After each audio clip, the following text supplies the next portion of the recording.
Hello bachcho, I'm your physics teacher Avdesh. As you all know me, today I have uploaded one more new video. So I would request to go through the video because I'm making short videos on the CBSE pattern. So if you want to cover up your NCERT syllabus very soon and very well, then this short video is for you. So go through the video, spend as much as time in your self-study because I always say self-study is the best study. So go through the video. Hello students, welcome back to the third part of electrostatics. बच्चों, हम लोगों ने last class में Coulomb's law और forces between the multiple charges के बारे में बात करी थी। अब हम उसके ऊपर एक न्यूमेरिकल देखेंगे जो कि एनसीईआरटी में दिया हुआ है। ठीक है, तो ये है वो न्यूमेरिकल। हेलो बच्चों, आप जैसा कि आप लोग देख सकते हो, ये है एग्जाम्पल 1.7। ये न्यूमेरिकल मैं थोड़ा एक्सप्लेन करूँगा कि इसको हमने कैसे सॉल्व किया, बिकॉज बहुत सारे बच्चे थोड़े से कंफ्यूज रहते हैं इसमें। तो मैं कोशिश करूँगा कि ईजी से ईजी वे में आपको इसको समझा सकूँ। बच्चों, जैसा आपने क्वेश्चन में देख लिया होगा, आपको 3 चार्ज दिए हुए हैं और तीनों चार्जेस को हमने किसी इक्विलेटरल ट्रायंगल के, जैसा कि अगर हमें Q1 पे पहले फोर्स निकालना है तो Q1 पे एक Q2 की वजह से फोर्स लग रहा होगा और एक Q3 की वजह से फोर्स लग रहा होगा। तो हमें पहले Q1 के ऊपर जो नेट फोर्स लग रहा है वो फाइंड करना पड़ेगा। तो वो कैसे करेंगे? पहले हम मान लेंगे Q1 के ऊपर Q2 की वजह से फोर्स लग रहा है वो अट्रैक्टिव होगा या रिपल्सिव। अब देखिए, ये पॉजिटिव है, ये भी पॉजिटिव है, तो रिपल्सिव फोर्स एग्जिस्ट करेगा। तो एक फोर्स इस डायरेक्शन में लगेगा। कौन लगाएगा? Q2 लगाएगा Q1 पे। तो Q1 पे लग रहा है तो ये F1 होगा। कौन लगा रहा है? 2 लगा रहा है, तो इसको हम लोग F12 कहेंगे। सिमिलरली आप लोग यहाँ पे देखिए, यहाँ पे Q है, यहाँ पे -Q है, तो दोनों के बीच में एक अट्रैक्टिव फोर्स लगेगा। तो ये जो चार्ज है यहाँ इस तरफ मूव करने की कोशिश करेगा और ये इसके ऊपर ये जो फोर्स लगा रहा है, कौन लगा रहा है? Q3 लगा रहा है। तो हम किसके ऊपर लग रहा है? ये 1 के ऊपर लग रहा है। कौन लगा रहा है? 3 लगा रहा है। तो हम इसको F13 लिखेंगे। ठीक है, तो बच्चों हमको एक चीज़ समझ में आ गई यहाँ पे कि यहाँ पे इसके ऊपर 2 फोर्स लग रहा है, एक इस डायरेक्शन में और एक इस डायरेक्शन में। और बच्चों, जैसे कि इक्विलेटरल ट्रायंगल है तो उसके सारे इंटरनल एंगल्स कितने होते हैं? 60 डिग्री के। तो अगर ये स्ट्रेट लाइन है, ये 60 डिग्री है, तो ये कितना होगा? ये होगा 120 डिग्री। तो हम कह सकते हैं कि F12 और F13 के बीच में कितना एंगल है? 120 डिग्री का एंगल है। तो बच्चों, हमें जो नेट रिजल्टेंट फोर्स इस Q1 के ऊपर जो लग रहा है फाइंड करना है। तो क्या करेंगे हम लोग? इस F12 और F13 का रिजल्टेंट फाइंड करेंगे। रिजल्टेंट फाइंड करना बच्चों आप लोग को आता है। यहाँ से एक पैरेलल लाइन ड्रॉ करेंगे सेम, और इसके पैरेलल यहाँ से एक लाइन ड्रॉ करेंगे। तो इसका रिजल्टेंट यहाँ कहीं होगा। इस फोर्स का रिजल्टेंट जो कि Q1 के ऊपर लग रहा है उसका डायरेक्शन यहाँ कहीं होगा। उसका मैग्नीट्यूड हम कैसे निकालेंगे अभी देखते हैं।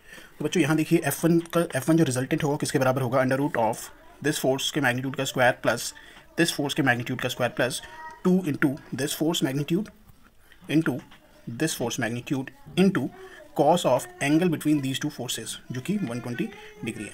तो बच्चों, यहाँ पे आपको पता होगा कि कॉस 120 की जो वैल्यू होती है दैट इज़ -1/2। बच्चों, जिसको नहीं पता कि cos 120 की वैल्यू 1/2 कैसे आई, आप लोग इस वैल्यू को याद भी कर सकते हैं। लेकिन अगर आप जानना चाहते हैं कि ये 1/2 वैल्यू आई कैसे, तो ज़रा ध्यान से देखिए। आप लोगों ने मैथ में फॉर्मूला पढ़ा होगा कि cos 2 थीटा जो होता है उसका एक फॉर्मूला होता है cos square theta minus sine square theta. बच्चों, cos 2 थीटा यहाँ पे 120 है, तो थीटा कितना होगा? यहाँ पे 60 होगा। तो हम यहाँ पे ले सकते हैं cos square 60 minus sine square 60। बच्चों, cos 60 जो होता है वो 1/2 होता है, तो उसका स्क्वायर है तो ये होगा माइनस साइन 60 आपको पता है √3/2 होता है, तो उसका स्क्वायर ले लेंगे तो ये हो जाएगा 1/4 माइनस 3/4, तो ये आ जाएगा आपका -1/2। ठीक है, तो आप इस वैल्यू को याद रख सकते हैं। तो बच्चों, आप ध्यान से देखेंगे। अब हमें यहाँ पे F12 की वैल्यू पता करनी है, F13 की वैल्यू। F12 ये फोर्स है, तो ये इन दोनों के बीच में फोर्स लग रहा था। हमने इसकी मैग्नीट्यूड पहले से ही निकाल के रख ली थी जो कि F के बराबर है।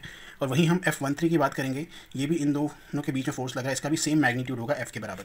तो हम लिख सकते हैं under root of F square plus F square minus 2F square into 1/2। इसको हम सॉल्व करेंगे तो हमारा under root of F square आ जाएगा और अंडर रूट हटाएंगे तो ये F आ जाएगा। तो F1 की वैल्यू हमें कितनी आ गई है? F आ गई है। तो बच्चों, सिमिलरली अगर हम यहाँ पे देखेंगे, अगर यहाँ पे देखें ध्यान से, तो इसके ऊपर जो फोर्स लग रहा है, इन दोनों के बीच में जो फोर्स लग रहा है वो कैसा होगा? रिपल्सिव होगा। तो यहाँ पे भी एक फोर्स एक्ट करेगा। किसके ऊपर कर रहा है? 2 के ऊपर कर रहा है। कौन लगा रहा है? 1 लगा रहा है। ठीक है, सिमिलरली ये दोनों अपोजिट चार्ज है, फोर्स अट्रैक्टिव होगा तो यहाँ पे लगेगा। ऐसे कौन सा फोर्स लग रहा है? F। किसके ऊपर लग रहा है? 2 के ऊपर। कौन लगा रहा है? 3 लगा रहा है। ठीक है, तो अब इन दोनों का भी रिजल्टेंट फाइंड करेंगे, तो रिजल्टेंट कहीं ना कहीं यहाँ पे आएगा जिसको हम F2 बोलेंगे। तो बच्चों, F2 की वैल्यू हम फाइंड करेंगे सिमिलर वे में, तो उसकी वैल्यू भी F के बराबर आएगी। ठीक है, तो अब हम आते हैं Q3 के ऊपर। क्योंकि फोर्स यहाँ पे ऐसे लग रहा है तो एक फोर्स इसमें यहाँ पे ऐसे लगेगा, और इसमें भी अट्रैक्टिव फोर्स है तो दूसरा फोर्स इसमें ऐसे लगेगा। तो ये वाला जो फोर्स है ये होगा F31 और ये होगा F32। तो बच्चों, हमें ये एंगल पता है दोनों के बीच का कितना है? 60 डिग्री है। हम इजीली इसका रिजल्टेंट निकाल लेंगे। यहाँ पे आ जाएगा और रिजल्टेंट आएगा हमारा कितना? F3 निकल के आएगा। तो बच्चों, F3 की जो वैल्यू है आप सेम वे में इसको सॉल्व करेंगे, है ना। वैल्यू पुट करेंगे तो निकल के आएगी √3 ऑफ F निकल के आएगी। और बच्चों, आपको पता है cos 60 की वैल्यू कितनी होती है? मैं अभी बता देता हूँ। cos 60 की जो वैल्यू होती है वो होती है 1/2। ठीक है, तो बच्चों, इस तरह से आपका इंडिविजुअली F1, F2 और F3 फोर्स निकल के आ जाएगा और आपका न्यूमेरिकल सॉल्व हो जाएगा। ठीक है। तो अब हम नया टॉपिक शुरू करने जा रहे हैं, इलेक्ट्रिक फील्ड। बच्चों, इलेक्ट्रिक फील्ड को हम ई से दिखाते हैं, कैपिटल ई से दिखाते हैं, और इलेक्ट्रिक फील्ड एक वेक्टर क्वांटिटी है। बच्चों ध्यान रखना, मैंने कहा इलेक्ट्रिक फील्ड एक वेक्टर क्वांटिटी है, और वेक्टर क्वांटिटी मतलब इसमें मैग्नीट्यूड भी होगा और इसमें डायरेक्शन भी होगा। तो सबसे पहले हम समझेंगे इसके मैग्नीट्यूड के बारे में, क्या होती है इलेक्ट्रिक फील्ड, पहले हम इस चीज़ को समझेंगे। बच्चों, ये जो फील्ड वर्ड बोला है यहाँ पे, बच्चों फील्ड वर्ड का मतलब होता है समथिंग विच इज़ एग्जिस्टिंग और present everywhere in the space but it's value very from point two point. वो चीज़ जो स्पेस में हर जगह फैली हो लेकिन उसकी वैल्यू जगह जगह पे डिफर करती हो, उसी को हम लोग फील्ड बोलते हैं। ठीक है, तो इसके वर्ड आ गया इलेक्ट्रिक फील्ड, इलेक्ट्रिक वर्ड आ गया बस। ठीक है बच्चों, आपको 10th क्लास में इलेक्ट्रिसिटी चैप्टर पढ़ाया जाता है, वहाँ पे सर्किट बनाना सिखाया जाता है। तो मैं भी एक काम करता हूँ, आपको थोड़ा सा 10th क्लास में पीछे ले जाता हूँ। बच्चों, सपोज मैंने एक इलेक्ट्रिक सर्किट बनाया है और ये बैटरी है, और बैटरी के क्रॉस मैंने एक डिवाइस कनेक्ट किया है। अब इस डिवाइस में करंट फ्लो होगा, तो हम देखेंगे, हमें क्या पता होता था कि जब बैटरी लगाते थे इसके अक्रॉस एक पोटेंशियल डिफरेंस आता था और करंट फ्लो होने लगता था। लेकिन इसके बीच की कहानी बच्चों कुछ और है, जो जहाँ पे इलेक्ट्रिक फील्ड आती थी वो हम ज़्यादा डिस्कस नहीं करते थे। तो आज हम उसी चीज़ को डिस्कस करेंगे। बच्चों, होता क्या है कि अगर जहाँ भी आपने बैटरी लगाई, बैटरी के दो टर्मिनल होते हैं, पॉजिटिव और नेगेटिव।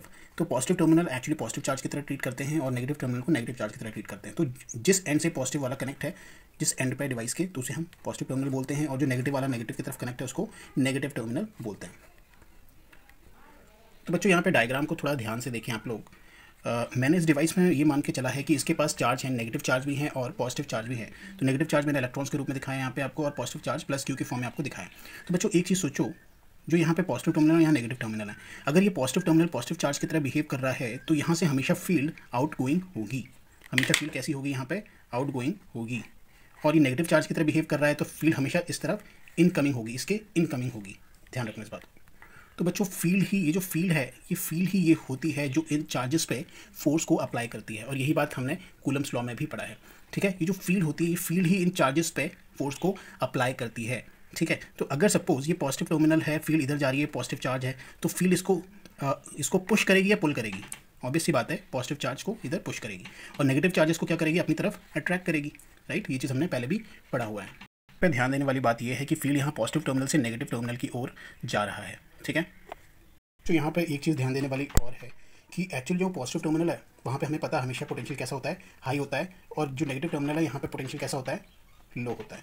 ठीक है, क्योंकि हमें पता था कि करंट हमेशा हायर पोटेंशियल से लोअर पोटेंशियल जाता है। तो बच्चों, हम लोग एक चीज़ और सीखते हैं आज यहाँ पे कि इलेक्ट्रिक फील्ड हमेशा हायर पोटेंशियल से लोअर पोटेंशियल की ओर जाती है। ठीक है, ये चीज़ हम लोग ध्यान रखेंगे कि इलेक्ट्रिक फील्ड जो है ये भी हायर पोटेंशियल से लोअर पोटेंशियल की तरफ मूव होती है। हमने डिस्कस किया था कि जो इलेक्ट्रिक फील्ड है ये पॉजिटिव चार्ज से हमेशा आउटगोइंग होती है और नेगेटिव चार्ज पे हमेशा इनकमिंग होती है। तो मैंने यहाँ पे एक सपोज मेरे पास अगर एक सिंगल पॉजिटिव चार्ज रखा हुआ है, तो उससे जो फील्ड होगी वो हमेशा आउटगोइंग होगी। ठीक है, और जो नेगेटिव चार्ज अगर सिंगल हमने लिया हुआ है तो उसमें हमेशा फील्ड इनकमिंग होगी। तो बच्चों, अगर मैं एक चीज़ मान लूँ कि अगर ये इलेक्ट्रिक फील्ड लाइन्स हैं, ठीक है, तो इलेक्ट्रिक फील्ड लाइन्स जहाँ से ओरिजिनेट होती है वहाँ पे इनकी इंटेंसिटी, मतलब जो इनकी पावर है वो ज़्यादा होती है, और जैसे जैसे ये चार्जेस से रेडियली आउटवर्ड जाती हैं या दूर जाती हैं, तो उनकी जो फील्ड की स्ट्रेंथ है वो कम होती जाती है, फील्ड की इंटेंसिटी कम होती जाती है। तो मैंने यही चीज़ कही थी, अगर ये चार्ज है, जैसे मान लीजिए अगर ये कोई बल्ब है, बल्ब के चारों ओर लाइट चारों डायरेक्शन में जाती है, हर डायरेक्शन में जाती है, तो लाइट की जो इंटेंसिटी है वो बल्ब के पास सबसे ज़्यादा होती है, और जैसे जैसे हम बल्ब से दूर जाते हैं तो वो लाइट की इंटेंसिटी कम हो जाती है। तो सेम चीज़ चार्जेस के साथ भी होती है। जो इलेक्ट्रिक फील्ड जो पास में होती है ना, वो क्या होती है, स्ट्रांग होती है, इंटेंस होती है, और जैसे हम दूर जाते हैं वो उसकी जो स्ट्रेंथ है वो कम हो जाती है। तो सपोज मान लो कि अगर मैंने एक स्फेयर से इसको कवर कर लिया, तो यहाँ पे इसके चारों ओर इस पॉइंट पे इलेक्ट्रिक फील्ड इवन है, तो इसकी इतनी सेम दूरी पे ही कहीं दूसरी साइड अगर मैं देखूँगा वहाँ पे भी इवन ही रहेगी।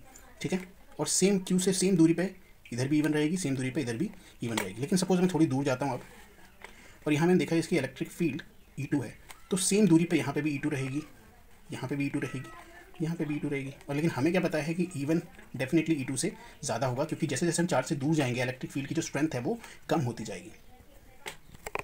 हम आते हैं नेगेटिव चार्ज में। हमने पता है कि जो फील्ड हमेशा इनकमिंग होती है, तो सीधी सी बात है यहाँ पे जो फील्ड है दूर वो स्ट्रॉन्ग होगी, और जैसे जैसे हम इस चार्ज नेगेटिव चार्ज के पास आते जाएंगे इलेक्ट्रिक फील्ड की स्ट्रेंथ क्या होती जाएगी, कम होती जाएगी। अगर हम आते हैं नेगेटिव चार्ज में, हमने पता है कि जो फील्ड है हमेशा इनकमिंग होती है, तो सीधी सी बात है यहाँ पे जो फील्ड है दूर वो स्ट्रॉन्ग होगी, और जैसे जैसे हम इस चार्ज नेगेटिव चार्ज के पास आते जाएंगे इलेक्ट्रिक फील्ड की स्ट्रेंथ क्या होती जाएगी, कम होती जाएगी। एक चीज़ समझ लेनी है कि जो पोटेंशियल होता है, जो पोटेंशियल डिफरेंस होता है या पोटेंशियल होता है, उसी की वजह से इलेक्ट्रिक फील्ड क्रिएट होती है। इलेक्ट्रिक फील्ड क्या करता है, जो बॉन्ड्स होते हैं न्यूक्लियस के साथ, जो इलेक्ट्रॉन्स अटैच होते हैं, उनको ब्रेक करता है, उन बॉन्ड को तोड़ता है, उन पर फोर्स लगा के, और वो चार्जेस पे फोर्स लगने लगता है। ठीक है, तो वोल्टेज की वजह से इलेक्ट्रिक फील्ड प्रोड्यूस होती है, इलेक्ट्रिक फील्ड की वजह से फोर्स प्रोड्यूस होता है चार्जेस के ऊपर। तो बच्चों, वो जो चार्जेस इलेक्ट्रिक फील्ड की इन्फ्लुएंस में मूव करते हैं, इलेक्ट्रिक फील्ड का फोर्स लगने की वजह से मूव करते हैं, उनको हम लोग कहते हैं ड्रिफ्ट चार्जेस, राइट। और चार्ज मूव हो रहे हैं तो ऑब्वियस सी बात है कि करंट प्रोड्यूस हो रहा है, तो ऐसे करंट को हम लोग क्या बोलते हैं, ड्रिफ्ट करंट, राइट। क्योंकि इलेक्ट्रिक फील्ड की इन्फ्लुएंस की वजह से चार्ज मूव हो रहे हैं, और जहाँ पे चार्ज मूव होंगे वहाँ पे करंट आएगा ही आएगा, और वैसे करंट को हम लोग क्या बोलते हैं, ड्रिफ्ट करंट।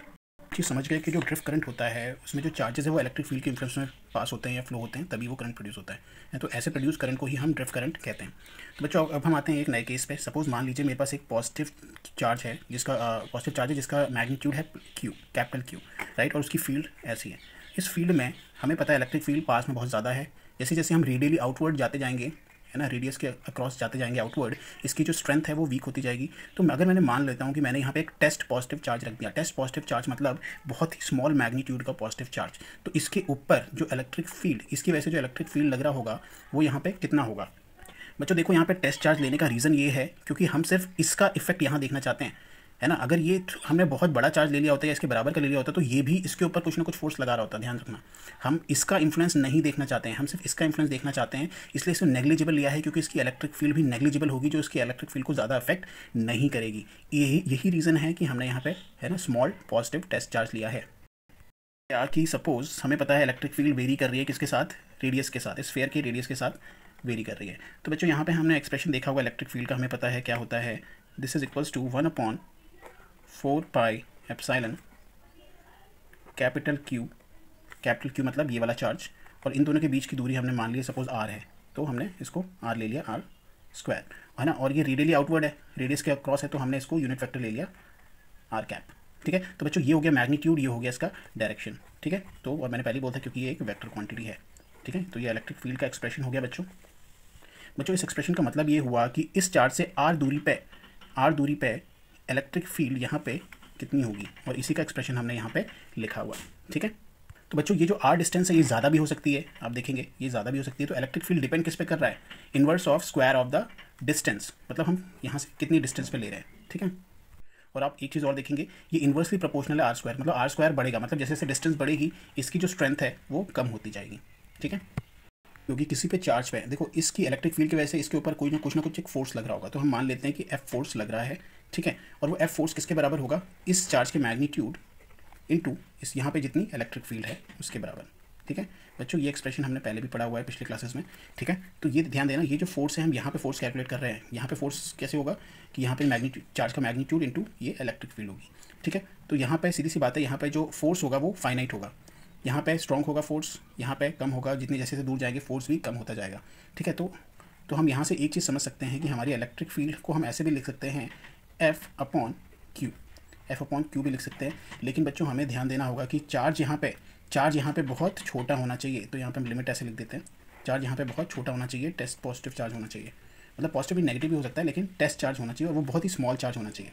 ठीक है, तो बच्चों हमें यहाँ से एक चीज़ समझ में और आ गई कि हम यहाँ से निकाल सकते हैं कि अगर ऐसा यूनिट निकालनी है हमें किसकी, इलेक्ट्रिक फील्ड की, तो हम यहाँ से लिख सकते हैं कि क्या हो सकती है यहाँ पे, फोर्स अपॉन चार्ज, मतलब क्या होना चाहिए, न्यूटन पर कूलम। तो बच्चों ये SI यूनिट हो गई इलेक्ट्रिक फील्ड की। इस वीडियो में, इस लेक्चर में आपको अगर कुछ भी डाउट है आप बेहिचक मुझे कमेंट्स में पूछ सकते हैं, या मैं गूगल क्लासरूम भी यूज़ करता हूँ, आप सबको पता है, तो आप गूगल क्लासरूम पे भी अपने कमेंट से अपने क्वेश्चंस आप टाइप कर सकते हैं। और अगर आप चाहते हैं कि मैं एक्सक्लूसिवली टॉपिक्स पे अगर लेक्चर बनाऊँ तो प्लीज़ मुझे कमेंट्स में लिखिए, मैं कौन से टॉपिक पे आपके लिए स्पेशली वो लेक्चर बनाऊँ। ठीक है, so that's all for today and thank you so much students.